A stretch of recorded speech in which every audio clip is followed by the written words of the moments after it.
Today, we're heading to one of the world's oldest cities to uncover the story behind an ancient, incredibly vibrant craft. We're talking about the famous wooden toys of Varanasi. Just imagine holding one of these in your hands. It's completely smooth, the color is so deep and rich, and you can just feel that it was shaped from a single block of wood. It's a beautiful little object, isn't it? But here's the thing, it's so much more than what it looks like. This isn't just a toy. What you're actually holding is the next chapter in a story that started 5,000 years ago in ancient India. So, with a story that long, where do you even begin? Well, let's start with the object itself and its absolutely incredible origins. To really understand these toys, you have to understand the soul of this city they come from, Varanasi, also known as Benares. And I think the writer Mark Twain just nailed it with this quote. It's a place completely steeped in myth and legend and thousands of years of history. And it's in this timeless city that our toys are born. And this craft didn't just pop up out of nowhere. It's part of this amazing continuous tradition. I mean, we found toys from 5,000 years ago in ancient cities like Harappa and Mohenjo-daro. We've seen clay molds from the 3rd century BC. And that long, unbroken line leads directly to the wooden toys still being made by hand in Varanasi today.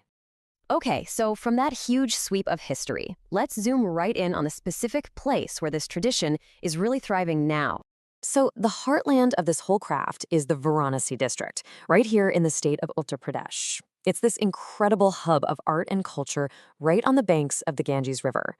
The tradition also spills into some nearby areas, which makes this whole region a living, breathing center for this ancient skill. All right, now for the really cool part. Let's step inside the artisans' workshops, into those narrow lanes in places like Kashmiri Ganj, to see exactly how a simple log gets transformed into a thing of pure wonder. It all starts with the wood. That's the artisan's canvas. Now, traditionally, they used really durable woods like sal or shisham, but as costs went up, many had to adapt. Now they often use lighter, more affordable local woods. And the choice is absolutely critical. Some woods are great for spinning on a lathe, while others are way better for delicate, detailed hand carving. The whole process, well, it's kind of like watching magic happen. First, the wood is sourced and then cured with slow heat to get all the moisture out. Then comes the shaping, either painstakingly by hand or skillfully on a spinning lathe. After that, they apply these bright, non-toxic colors. And finally, the most mesmerizing step of all, the lacquering. A stick of natural resin, called lac, is pressed against the spinning toy. The friction creates heat, which melts the lac and fuses this vibrant, glossy coat of color right onto the wood surface. It's incredible to watch. So we've seen how these toys are made, but what makes them so special, what really gives them their soul, are the stories they tell. These aren't just objects, they're carriers of culture. A perfect example is the Mandwaka Suga, which is often a parrot. This isn't just a pretty toy, it has a very specific job. It's traditionally given to newlyweds as a good omen, a blessing for their new life together. It's a toy that's woven right into the fabric of life's biggest moments. And what's really fascinating is that within the craft, you can see these two distinct styles. You've got the traditional religious toys, which are usually two-dimensional, hand-carved and painted with these bright, bold scenes from mythology.